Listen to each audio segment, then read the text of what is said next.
नमस्कार दोस्तों, घर की खेती चैनल में आप सभी का बहुत-बहुत स्वागत है। ये वीडियो में हम आपको दिखाने वाले हैं एक ऐसा जैविक फार्म। देखिए यहाँ पे कोकोनट की खेती लगाई हुई है, यहाँ पे पपीते लगाए हुए हैं और यहाँ पे बरसात के मौसम में दोस्तों मूँग की खेती ली जा रही है। जी हाँ दोस्तों, बरसात के मौसम में मूँग की खेती। अगर आप चाहते हैं तो इस तरीके का मॉडल आप भी सेटअप कर सकते हैं अगर आपके पास कुछ फार्म्स अवेलेबल हैं तो। और आपको पूरा उत्पादन दिखाने वाले हैं कैसे यहाँ से आ रहा है। तो चलिए वीडियो की शुरुआत करते हैं। तो दोस्तों अभी हम हैं आर्ट ऑफ लिविंग के आश्रम में और आर्ट ऑफ लिविंग के इस आश्रम में हमने यहाँ स्पॉट करी है। देखिए इस तरीके से मूँग की खेती ली जा रही है जो कि बड़े-बड़े प्लांट्स जो कि देखिए यहाँ पे कोकोनट के ऑलरेडी एस्टैब्लिश ट्रीज हैं।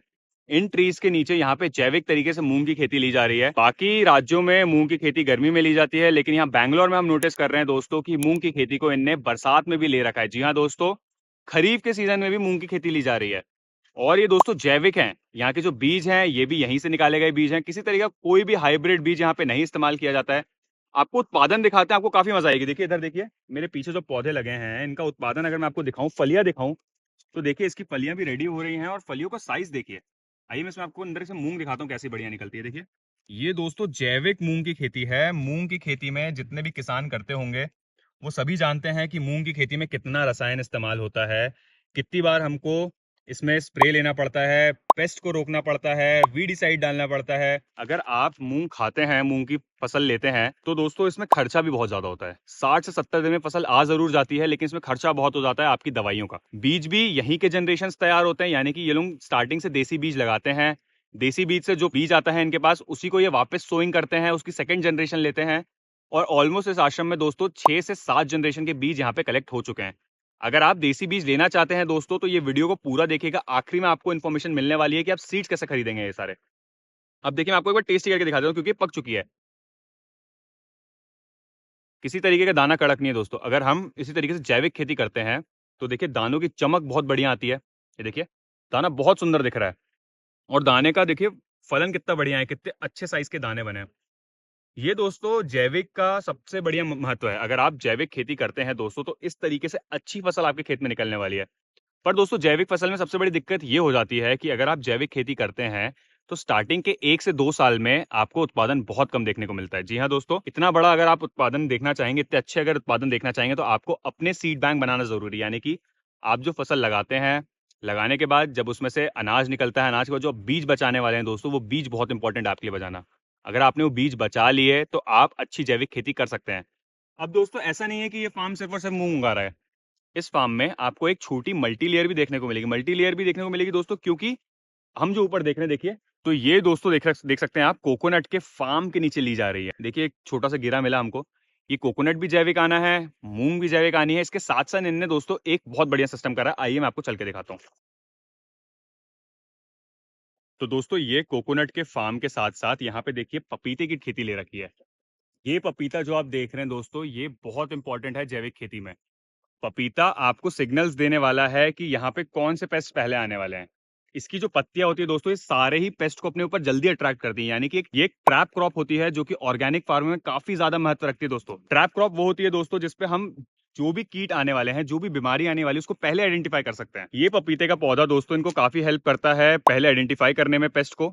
आइडेंटिफाई होने के बाद जैविक कंट्रोल लेना बहुत आसान है दोस्तों। लेकिन अगर आपकी आइडेंटिफिकेशन में प्रॉब्लम है, यानी कि आप पहचान नहीं पाएगी कौन सा पेस्ट लग रहा है, ट्रिप्स लग रहे हैं, माइट्स लग रही हैं, व्हाइट फ्लाइज लग रही हैं, मोज़ेक वायरस आ रहा है, किसी भी तरीके कोई भी अगर समस्या आ रही है दोस्तों, तो ये पपाया आपको पहले इंडिकेशन देने वाला है कि आपको क्या यूज करना है। तो इस तरीके से पपाया लेना समझदारी। अब आपको एक जानकारी और देते हैं दोस्तों।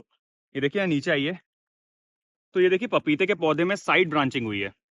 यानी कि जैसा पपीते का पौधा लगता है देखिए, वैसा ही पौधा एक यहाँ से लगना चालू हो चुका है। ये दोस्तों आपको अपने पपीते के पौधे में नहीं लेना है। अगर आपके पपीते के पौधे में आता है तो इसको भी हम क्या करेंगे, देखिए यहाँ से लेके इस तरीके से तोड़ देंगे। अब देखिए इससे हुआ क्या कि जो एनर्जी ये पौधा नीचे से भोजन उठा रहा है, ये भोजन बीच में यहां से इसको मिल रहा था। ये भोजन अगर ये ले लेगा तो ऊपर जो फल लगे हैं वो अच्छे से पक नहीं पाएंगे। फल नहीं पकेंगे, पत्तियों को न्यूट्रिशन नहीं मिलेगा, और अगर इसने न्यूट्रिशन चूस लिया तो देखिए ये पौधा परेशान हो जाएगा। तो इस तरीके से जो साइड ब्रांचिंग्स आती है आपके पपीते के पौधे में, ये आपको समय समय पर निकालते रहना। देखिए इस तरीके से ये जब निकलती रहेंगी दोस्तों, तो आगे आपकी जो पूरी फसल है वो बची हुई रहने वाली है। ये एक हैक होने वाला है। जैविक दोस्तों तकनीकें हैं। ये जो पौधा आप देख रहे हैं ये भी जैविक है, इसमें भी किसी तरीके का कोई रसायन नहीं डाला है और ये ट्रैप क्रॉप के नाम पे यूज हो रहा है। अब इतने से एरिया में दोस्तों अगर हम देखेंगे, ये जो 20,000 स्क्वायर फीट का जो एरिया है जहाँ पूरा प्लांट्स लगे हैं, ये 20,000 स्क्वायर फीट में इनको क्या क्या चीजें मिल जाती हैं? पपीते मिल जाते हैं, कोकोनट्स मिल जाते हैं, और दोस्तों देखिए इस तरीके से 3-3-4 महीने की फसलें भी ले लेते हैं। यानी कि 20,000 स्क्वायर फीट में ही कोकोनट की ट्रीज आपको साल भर में काफी अच्छी फ्रूटिंग देने वाले हैं। पपीता आपका साल भर चलने वाला है, ऑलमोस्ट हर दूसरे से तीसरे महीने में आपको उसमें हार्वेस्टिंग मिलेगी।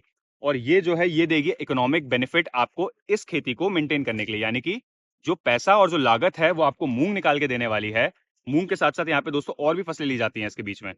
मूंग ली है इनने, सोयाबीन लेते हैं, ये तुअर लेते हैं, अरहर लेते हैं, ऐसी ऐसी सारी दालें लेते हैं और दलहनी फसलें लेते हैं दोस्तों, जिससे कि ये जो कोकोनट के ट्रीज हैं इनकी रूट नोड्यूल्स को हेल्प होता है नाइट्रोजन फिक्सेशन करने में। जी हाँ दोस्तों, अगर हम जैविक खेती करते हैं और हम किसी तरीका यूरिया नहीं देते हैं, किसी तरीका रासायनिक नहीं देते हैं, कोई भी ऐसी चीज नहीं देते हैं जो कि सिंथेटिकली बनी है, यानी कि कोई लैब में बनी हुई चीजें नहीं देते हैं, ऑर्गेनिक कंपाउंड जिसमें जैविक कार्बन हो, उसी चीज का इस्तेमाल जैविक खेती में किया जाता है।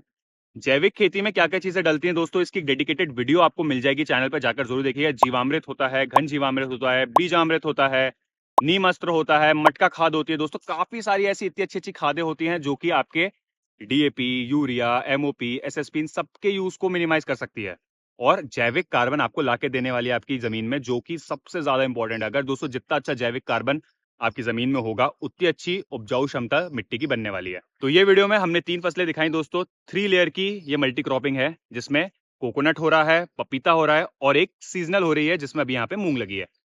आशा करते हैं दोस्तों आपको वीडियो पसंद आई होगी, और वीडियो जरूर देखिएगा अगर आप देखते हैं तो। चैनल को सब्सक्राइब करके रखिएगा, बेल आइकन को प्रेस करना ना भूलिएगा, ताकि आने वाली इस तरीके की अपडेटेड वीडियोस जो हम आपके लिए लाते रहते हैं उससे आप कभी भी मिस ना हो, और चैनल को सब्सक्राइब करिए।